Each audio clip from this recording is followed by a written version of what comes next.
So let's go ahead and get started to honor people's time here. So I want to welcome the subcommittee and welcome all that's viewing to the meeting today remotely.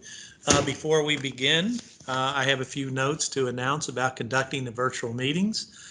The meetings must comply with the requirements of the Open Meetings Act. According to the public, may view the meeting via a link provided in the advertised agenda.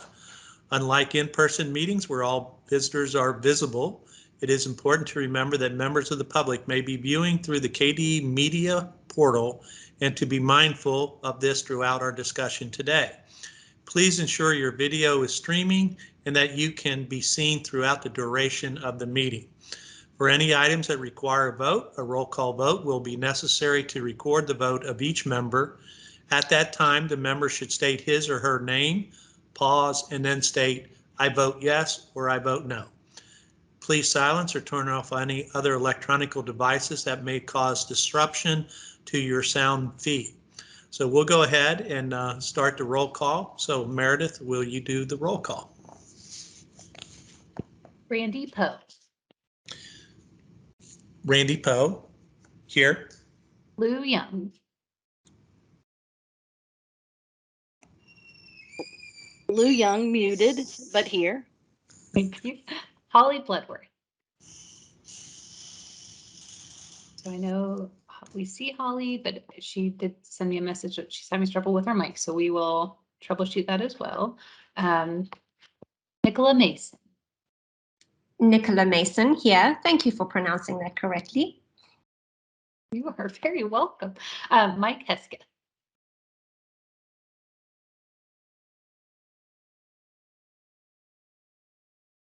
Travis Hamby. Travis Hamby here. Nora Ramsey. Nora Ramsey here. And Mike, do you want to see if your mic is working now? See that you've rejoined the meeting. All right, well, we will try to get these other members in the meeting, but I think we can move forward. Thank you. You do have a quorum. Okay, thank you, Meredith. So our first item is that we're going to be talking here today is skills and disposition for the state level portrait of a learner graduate, and there will be an action discussion item.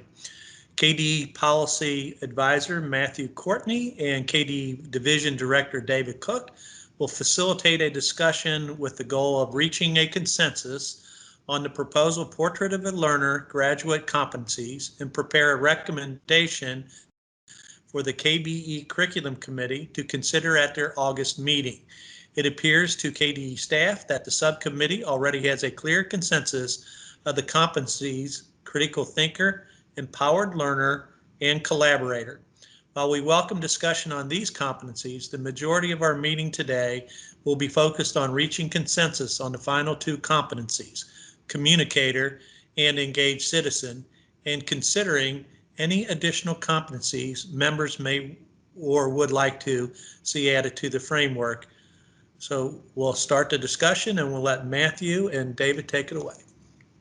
Thank you, Dr. Poe, and good morning, everyone. It's good to be back with you again. I'm going to share my screen, and you'll have to forgive me. I'm going to share a little clumsily because I want to be able to type and live edit today. So my screen's going to look a little different than it normally would. For those of you who weren't with us last time, I'm Matthew Courtney. I'm the Policy Advisor in the Office of Continuous Improvement and Support. I'm getting some feedback, so please make sure that your microphones are muted if you're not speaking. I'm joined today also by David Cook, who is the Division Director of the Division of Innovation. And I think Sarah Snipes is also on the call, who is a branch manager in that division. David and Sarah are really the content area experts here for this work today, and I'm here to facilitate and move the slides and do some typing and timekeeping. Our goal over the next 45 minutes is to do sort of three activities. We're going to take a brief look back at meeting one and remind everyone what we did there. David's going to provide a brief point of clarification based on some emails and some questions that we've received from committee members. And then, as Dr. Poe said, we'll spend the majority of the next 40 minutes or so working on a consensus building activity. So first, just a reminder, looking back to meeting 1. So our last meeting was May 16th. And at that meeting, we reviewed the history of Portrait of a Learner graduate work here in Kentucky and the existing Portrait of a Learner graduate framework. If you remember from that meeting, we had a team that came together that developed all our current structure and framework prior to COVID. And we want to honor that work while also recognizing that the world has changed a lot over the last 2 years. And so we're just sort of taking a fresh look and refreshing our framework. Then team members independently reflected on the existing framework, and we captured that through a SurveyMonkey instrument. That feedback was sent out to you for review so that you could see all of that. And then we engaged in a brief discussion about the work moving forward at our last meeting. So we're going to be picking up today where we left off last time by looking at that existing framework and some of your reflections. So I'm going to turn it over to David Cook now for a point of clarification about the work that we're doing. Thanks, Matthew. So most of the conversations or calls or interactions that I've been having since we started this project, this process, have to do with the concern for districts who have already developed a portrait of a graduate, portrait of a learner, and the concern being that they don't want us to do something that would cause them to have to rethink their particular profile or portrait. And what that reminded me of is that I think what we tend to do is we tend to think about these competencies, and we're actually not thinking about the competency itself. We're thinking about what we call someone who has the competency. And that's where, in the conversations that I've had most recently, the problem arises. So, and what I mean by that, and I did a little graphic just to kind of show this, but if we're talking about a conversation or a competency that's about communication, then our portrait framework at the state level should be about communication, not about a communicator, because the label is where the districts who have already developed these portraits are having the problem. In other words, they've named it something else. But when you look at the text is about the competency, which is the competency of communication. Once you master it, you're a communicator.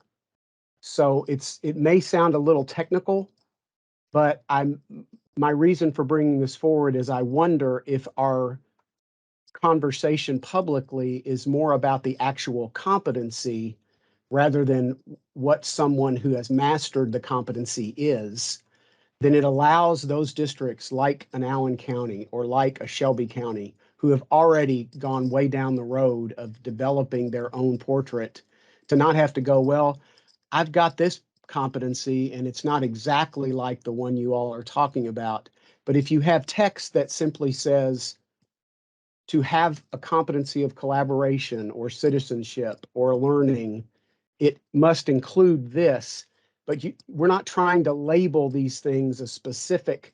So if Logan County or any of these other counties have it named something different, it's easier for 171 districts to look at competencies in light of the competency that we're trying to master, rather than the label that comes once you've mastered it. And that, I hope that it doesn't confuse the situation, but Mike in particular was the last that I saw, but that his conversation is the same. When I'm thinking about a Shelby County, they've already developed theirs. And I wouldn't want us to, by saying your portrait has to have this label for this particular competency, to be a hindrance or a challenge for districts who are already processing a portrait. So that's all I wanted to share was, as we think through this, there is a difference between the competency itself and a person who masters the competency. So that's it.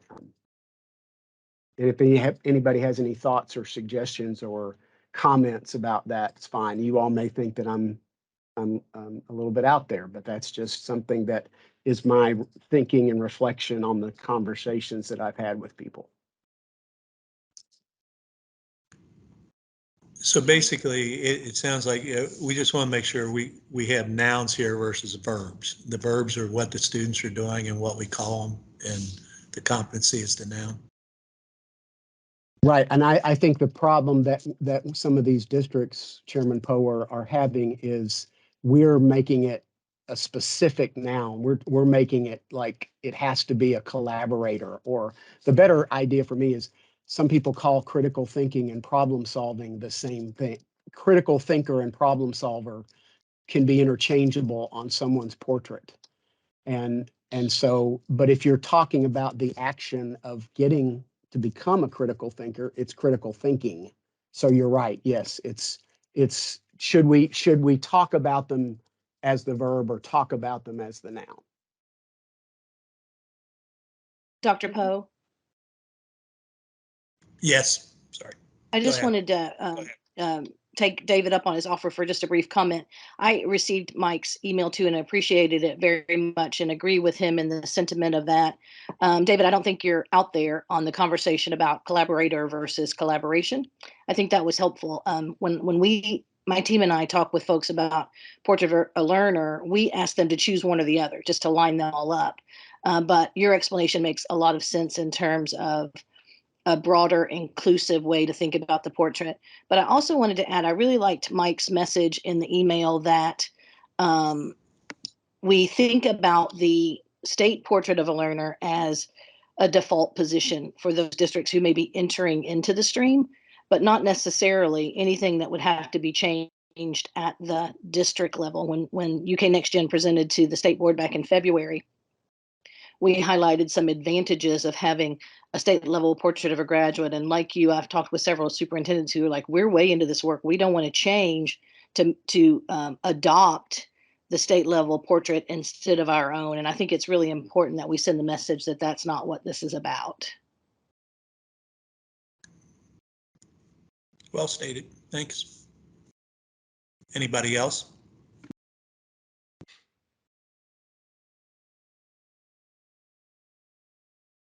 Okay, if David or Matt, you want to move forward, that's great. Thanks everyone for that that brief touch point as we sort of frame up and think about the rest of our work here today. So we're going to transition now into our consensus building conversation.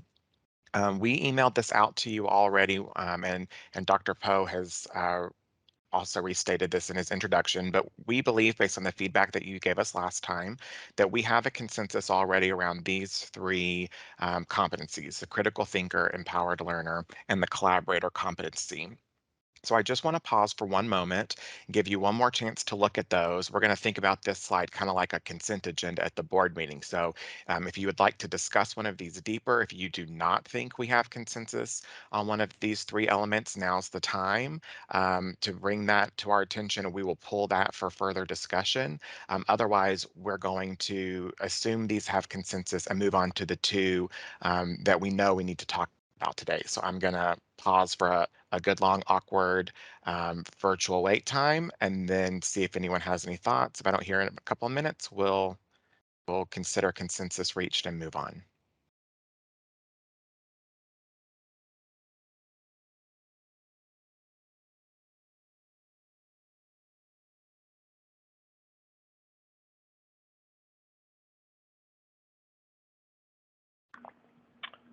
I have a thought on collaborator, if I could. I thought some of the comments were great. In the middle of the section, sharing comments, embracing our differences in a constructive, supportive way is crucial, and leveraging our differences to bring full scope and best outcome. Absolutely. It seems like, I don't know how our children are going to learn this, because our world doesn't do this all very well. And the idea of a consensus that we need to come together in the end. If there was a way to incorporate that, I don't know how, but if there was a way to make sure that we're teaching consensus as a part of our process, we want to be collaborative.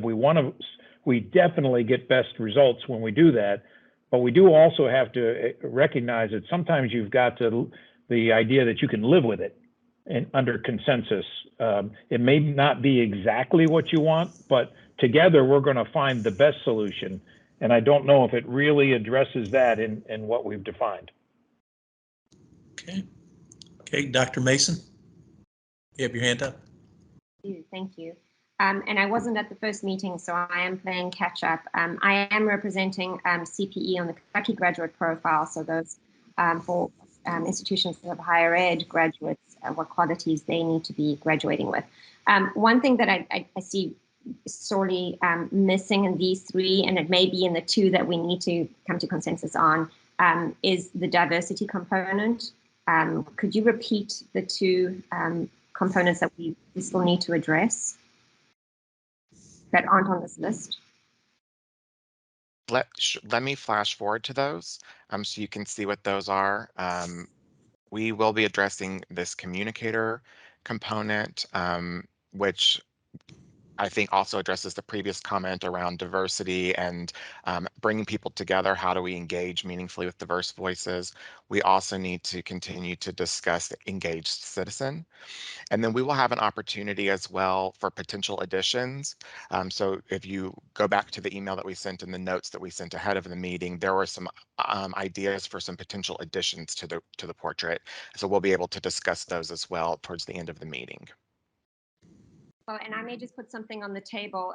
If we aren't going to have a specific indicator that is directed at diversity, then I wonder if it's a cross-cutting theme through several of these. So, for example, in the collaborator, that the larger group be a diverse larger group or something like that, that it be some sort of cross-cutting theme throughout. Just an idea, but again, I'm coming to this with fresh eyes. Okay. Lou, you have your hand up.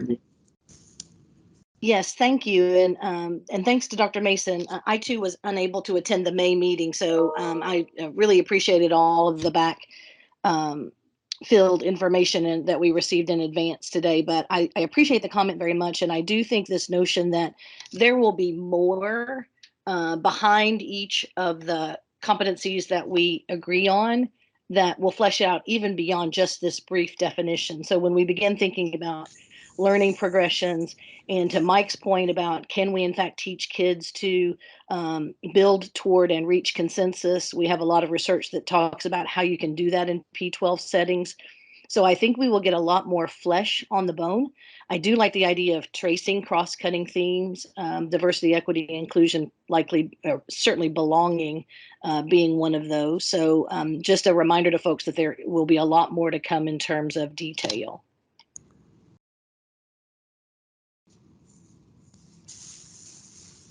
Okay, great discussion. Any others? Back to you, Matthew. All right, so I think based on this conversation, the best course of action is to take that diversity component, and we'll add that to our end slide. I'm going to actually put it in right now. I'm going to sort of combine both of those comments here so that we can try to capture that through an additional element or a deeper conversation at the end. And we're going to consider these three to have consensus as we move on and look at the next two. So let's look at communicator. So this is the current language that we have around being an effective communicator, engaging in diverse voices, engages diverse audiences respectfully by exchanging ideas and information responsibly, listening actively, speaking and writing clearly, and using print and digital media appropriately. So there was some conversation around this one in the feedback. I think concerns around sort of breadth and depth to communicator. What does it really mean to be a communicator, and does this language capture that?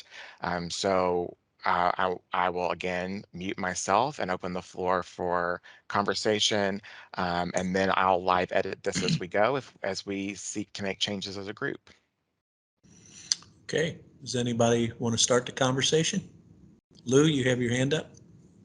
Thank you, Randy. And this, in light of my last comment about more detail to come, I sense this in the comments, and I don't know if this is where Matthew was taking us, but perhaps if we added to the descriptor something like across disciplines at the very end, that might speak to the breadth question that Matthew was alluding to. And so I don't care if that goes to the last slide or not, but if we said we gave this kind of broad definition of communicator and made it clear that it was all educators' responsibilities at every level, we might not necessarily get to depth, but we would get to breadth.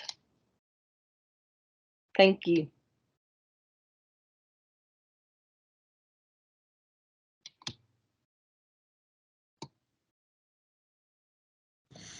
Okay, Randy, I see somebody else's hand raised, but I It's don't have me. a It's picture. me, Okay, David, Randy. go ahead. And to Lou's point. Hey, everybody. Oh, Go Well, ahead first, David. I don't know Then if you all can hear me. I'm at band camp, so I don't know. And I'll mute myself quickly. And David, I didn't want to cut you off, but when I have a little bit of silence, I'll jump in. When we looked at this last time, there were two things about it. And I'm looking at empowered learner, so I'm wondering if we should have like effective communicator rather than just communicator. But when we talk about diverse communities and diversity and being able to have that empathy, I think we need to stress the empathy part a little bit more.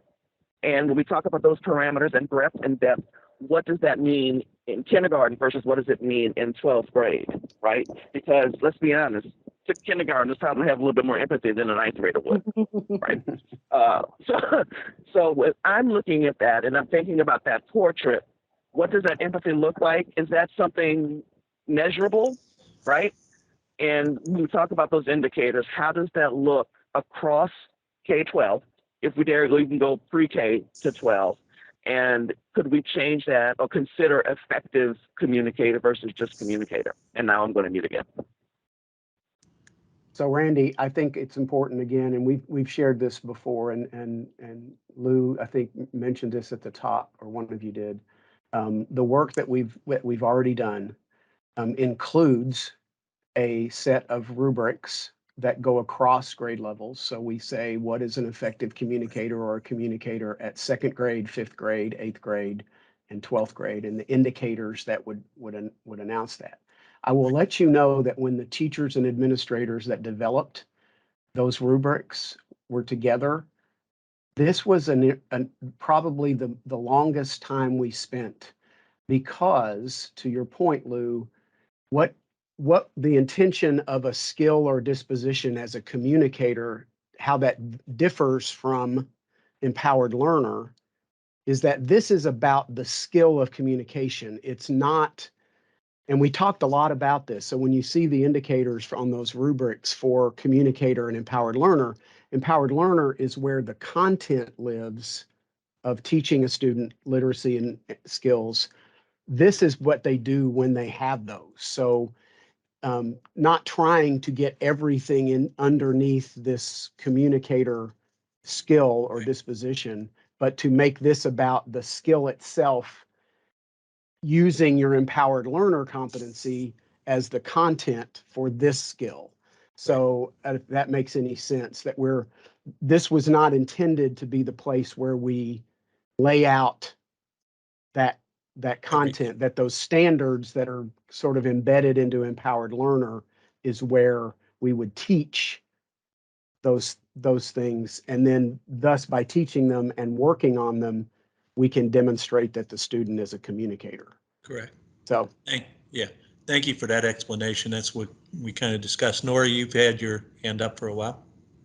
I was just going to say that I agreed with Lou and Penny. I actually read it in my head across disciplines before that was there. That's how I kind of took it in, that this would be a indicator for all educators. And I couldn't speak highly enough. I am a 1st grade teacher, but listening actively is something we start working on in K1 pre-K.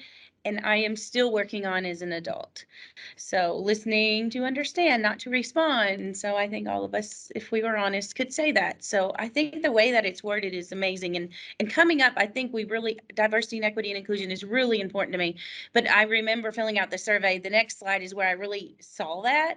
But I do agree that it could go across all of the strands. I don't know how to do that in my head right now, but I do think that it's in here, but maybe it could be a little bit better. But I'm loving effective communicator how it is now.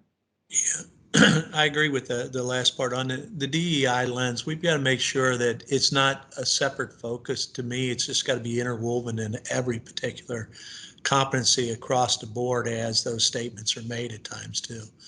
Okay, any other questions before we turn it back over to Matthew from his comments? Okay, Matthew.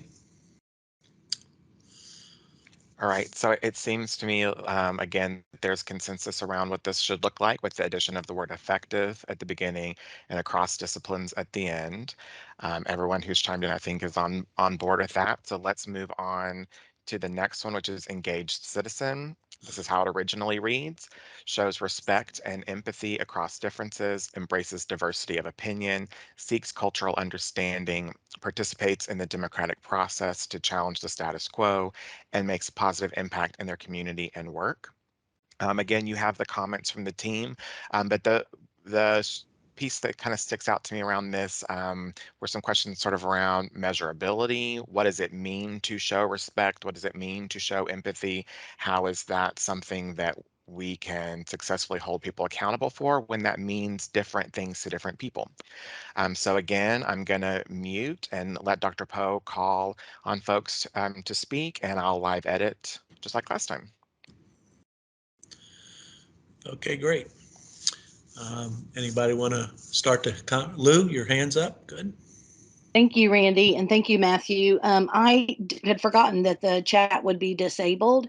So Matthew or David, would you mind pulling up KRS 158.6451? David knows it well. It's my favorite statute. It's Kentucky's teaching and learning statute from July of 1990, early Kara days. I just wanted to mention it since Nicola and I were not at the first meeting. Crosswalking the work that we are in right now to the original sentiments of Kentucky's statutory requirements around teaching and learning would be helpful, and specifically as it relates to engaged citizen. So in that statute, you'll see there's a section, there it is, thank you, Section 3. Under Kentucky law, schools are to ensure that all students develop their ability to become self-sufficient individuals of good character. And so the framers of Kentucky's current teaching and learning platform believed that these were teachable, learnable, and measurable. And we're developing new tools all the time that ensure that we are able to teach, learn, and measure those dispositional attributes of good citizenship. And so I just wanted to call everyone's attention to that, and then make sure that as we agree on our final portrait, that we have considered, you'll see we've got communication at the top, we've got application of content knowledge and empowered learning in number 2, and then we really get into responsible self-sufficiency and team membership in 3 and 4. We've talked about thinking and solving problems, and now we're talking about integrating experiences. So I think we're doing a great job crosswalking to 158.6451, but let's make sure that we get everything we need out of subsection 3 in our conversation. Thank you. Okay. Others?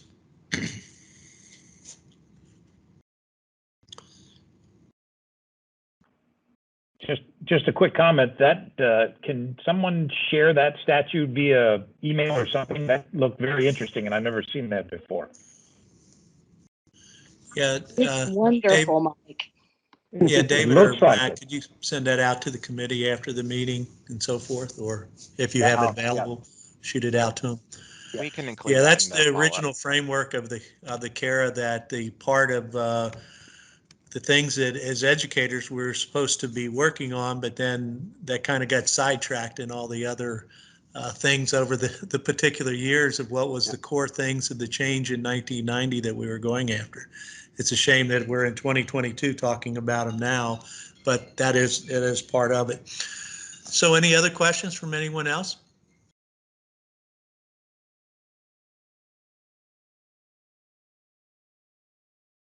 You're muted, Randy. Muted. Dr. Mason, I'm sorry. It's okay. One verb that I think is missing in here is lead. I mean, we can go the leadership route, but meaningful leadership and engaged citizenship. And again, I might be thinking through the higher ed lens, but I'm the chair of an education department. So in teacher preparation programs, leadership is a big component of what we require of our graduates. And I don't know if that's appropriate in the engaged citizenship something, but it definitely struck me as being missing in this language.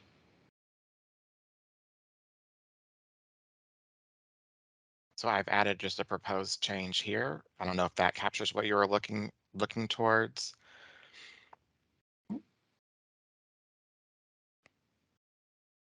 I'm down on the elementary lens and I'm just starting to talk. I hope that's okay.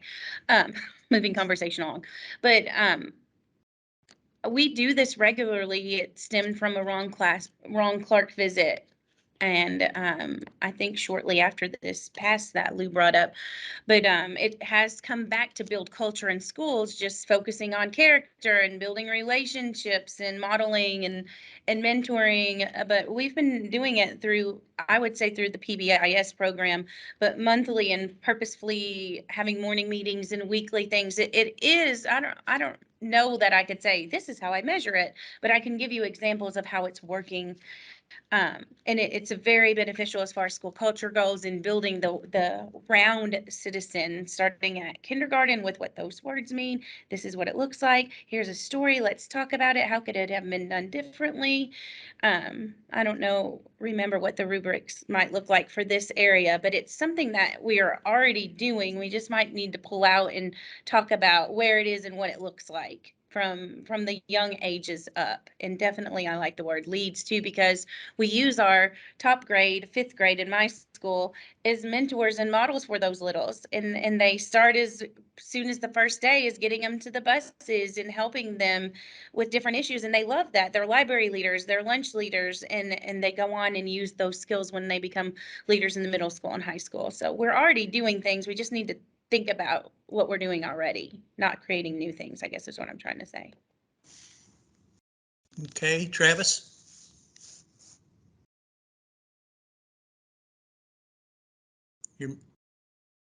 You're muted still, Travis. I guess I would like to echo, can you hear me now? We good? Yes. The echo, the part about the measurability piece comes as we put the flesh on the bones, I guess, so to speak, the detail of it, and really thinking about performance outcomes, right? Just to elevate that language in the conversation today, that I think it's going to be really important that primary folks wrestle with the details of what an engaged citizen looks like at the primary level versus the intermediate versus the middle school, so that we have the natural progression that arrives in effect at this definition of an engaged citizen as we've described it. So I guess I just want to echo that in our conversation, that there's more to come, as Lou said, I believe, to get to those more measurable pieces of this. And the second thing I guess I would say in terms of the leadership conversation, I think if we asked people to define what a leader is, I think they're going to say a lot of the terms that we've already used on the other competencies. So I guess I don't feel like that leadership piece really needs to be in there personally, because I think it loses some of the what the intent of what we're trying to say about an engaged citizen. It's not just about leading others. It is about you yourself being involved in making that positive difference as an engaged citizen. I don't know if that makes sense. I just think as a leader, if we were defining it, we would all say they communicate, they collaborate, right? They problem solve, they think critically. I think as we talk about this, we are hoping to graduate leaders that possess these particular skills. Yeah, and I don't disagree with that. I was thinking of that when he was typing that in as in leading others, because back to the earlier comments about first grade, kindergarten, first grade up, as you're developing those competencies underneath the major competency, the points, that's where you would define, a person that's at the entry level to being at the mastery level is somebody who is then taking all those things and transforming a community.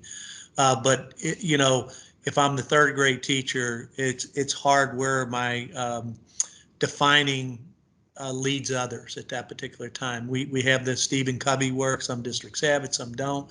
So they wouldn't have a problem defining that, but some of the others would at that time. So my thoughts there too. But I wanted to weigh in after conversation. So So others. Dr. Poe, just let's pause for a minute. My recommendation would be that for the next couple of minutes, we try to stick to comments specifically about this additional language.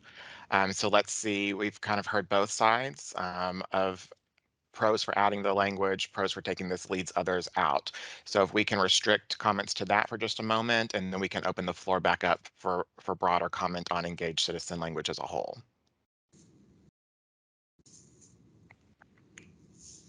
Sounds good. Anybody feel one strong way or the other right here? Randy, I just want to kind of echo or sort of affirm what Travis said. It just is a good point to remember for all the competencies is the question of looking at this competency as something we want to create engaged citizens, whether that's the way they volunteer, the way they and that in sort of inherent in these competencies is that we want them to combine to be a person that is able to do all these things and thus become a leader in their community upon leaving us. So I guess I'm advocating that I just am questioning whether it's necessary and whether what we're doing with this competency is developing the individual's ability Right. to be a strong citizen, not their ability beyond that, but To lead. their ability to be a good citizen, to be involved in the citizenry. Okay, Lou? Two compromise considerations. I'm a proponent of leadership in the conversation and the development of leadership, but I'm also a big proponent of developing good fellowship. So I'm wondering if two other considerations might be possible. Might leadership and fellowship find a better place to nest in collaboration? Is one thought. A second thought, we could think about it like diversity, equity, inclusion, and belonging as a stranded notion across the competencies. Yeah, I mean, I understand, both sides on this thing, but I agree too on, I guess, as an engaged citizen, I'm thinking as an engaged citizen, I'm not necessarily asking somebody to lead others to be an engaged citizen. I can be engaged in a particular topic and be a great person contributing, but not necessarily leading the particular adventure. So, my thing would be that we add that somewhere else as opposed to right here in this. But Travis, you got your hand back up. Yeah, to Lou's point about the two proposals that she put on the table, I guess I would be in favor of the strand that kind of goes through all, right? The things that she mentioned, I think they're all important, but I like the idea of them being considered amongst all of the different competencies that we've talked about. So I would vote to take this out and look at it through the lens that Lou mentioned. Okay, so basically, as Matthew, as we need to move forward because of time, I'm kind of hearing overall consensus, and especially from staff, to take that particular wording out here and to leave it as it was, and then to move forward on that discussion on that other points of consideration. Randy, when you see, and Lou, you can affirm this or not affirm it, when you see other states who have focused in on this work that we're working on right now, you see sometimes, here are the competencies, laying graphically on a thing that has equity and Right. leadership circling Right. outside. So the competencies live in the middle and those things live around all of them. So, Yes. or some other graphical description that way. Yeah, I go back to some of the statements sometimes that in our district, as we're striving for some things, sometimes we have too many leaders and not enough Indians, as we always talked about, having enough people to do the work. So an engaged citizen doesn't always have to be leading that particular work. So, okay, Matthew, back to you. I think we have a consensus here, and let's discuss your other points because we've got it down to about 13 minutes for from the advertised time. Yes, of course. And one thing I would also say too, I'm just going to put leadership here, so it stays on our radar. I think Dr. Poe, since we really have made very minor changes really to just this one communicator element, for some of these crosswalk or stranded items like diversity and leadership, I think it would be appropriate and beneficial for the sake of time for the committee to charge staff with taking the existing rubric documents that go along with this and creating that crosswalk. Because I do think that diversity and leadership elements already exist across all of these elements and already exist in those rubrics that we shared with you last time. And so that might be a more time-friendly way for the committee to approach creating those strands. But we do have some other items on this list. Innovator and Resiliency, as well as some language borrowed from the Empowered Learner that some folks had put in the comments that they might want to create an additional competency, a sixth competency. So I will pause to open the floor for questions or comments about creating an additional competency, or again, these stranded items like diversity or leadership. Okay, the floor is open.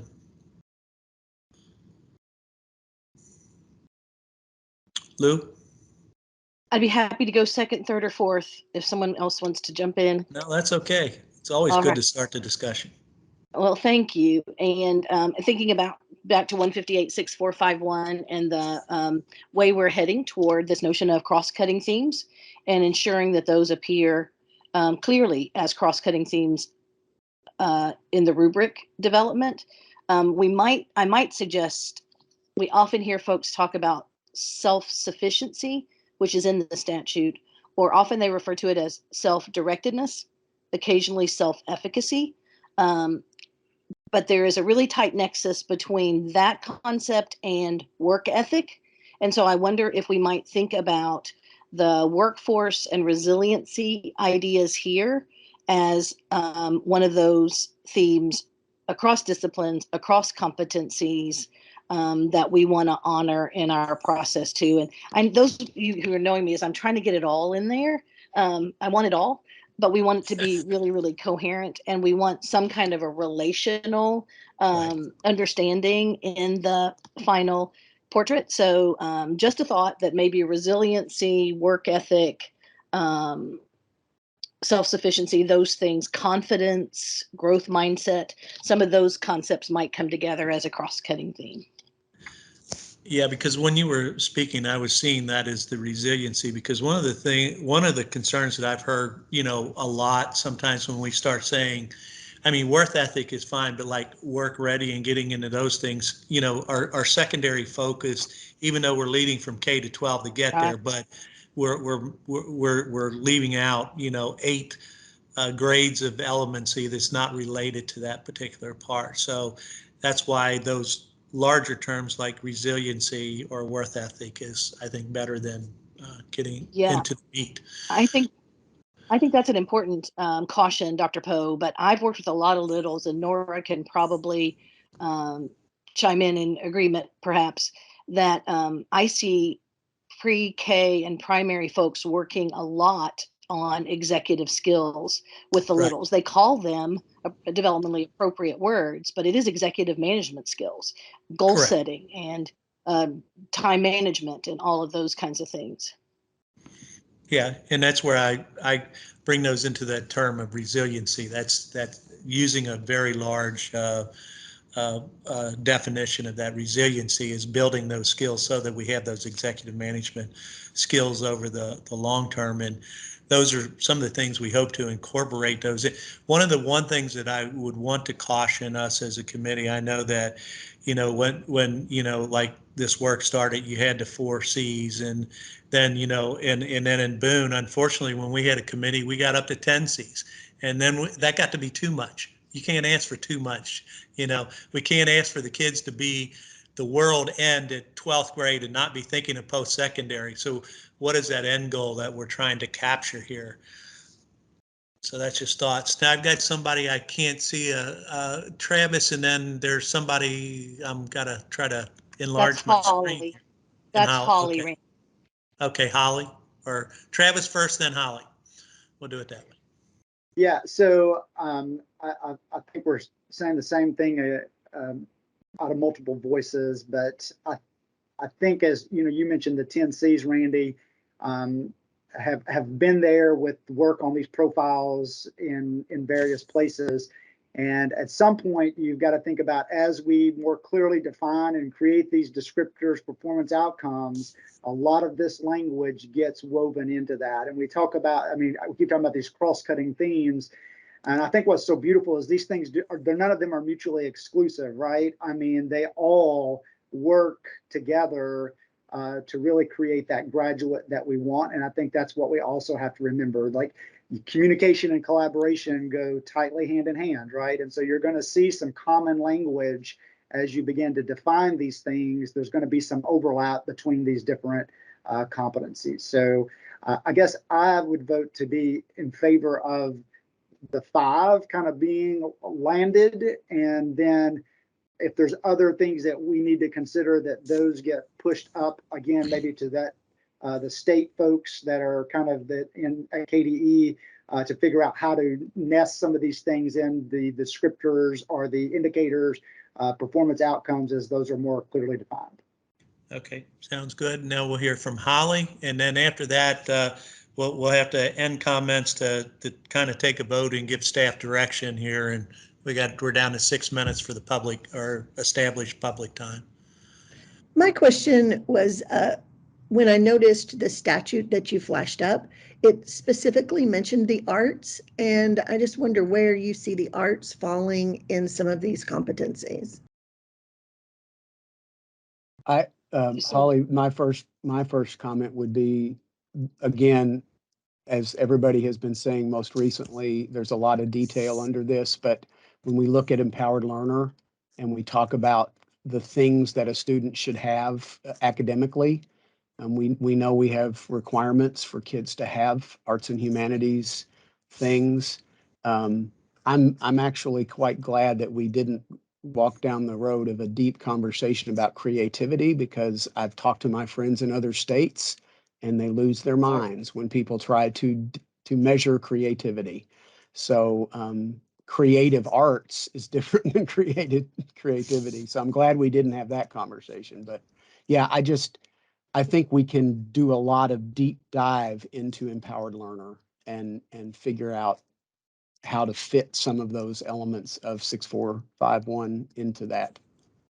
Okay, Lou. And sorry, real quick, to Holly's point, also just to say that many of these elements are also reflected in the arts standards. So when you actually look at what an arts teacher, a music teacher, a drama teacher is supposed to be teaching, those elements of collaboration and communication and leadership are built into the standards as well. Correct. Thank Lou? you. Okay, thank you, Randy. I'll be really quick, but I think it might be helpful to the other conversation, riffing on what Nora suggested about using the adjective effective with communicator. We've got engaged citizen. A lot of folks use productive collaboration or productive collaborator, and it is in the productivity where you find resilience, fail fast and fail forward, and work ethic and self-sufficiency, etc. So we might get a lot of bang for an adjective buck if we add productive collaborator into our final vote. Okay, great. Okay, so I think we've reached a fairly decent consensus around these particular topics to allow staff to make those additional changes that we talked about here and make sure that we're implementing. So at this time, I would ask the subcommittee to entertain a motion to approve the identified skills and the disposition and to allow staff to continue to make the modifications as we suggested for the state level Portrait of a Learner graduate and share this recommendation with the KBE curriculum committee during the upcoming August regular meeting. Is there a motion?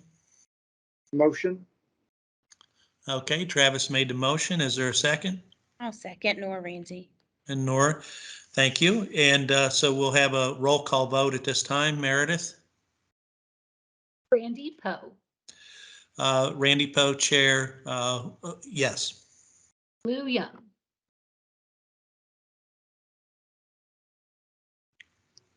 Lou Young, I vote yes. Holly Bloodworth, Holly Bloodworth, I vote yes.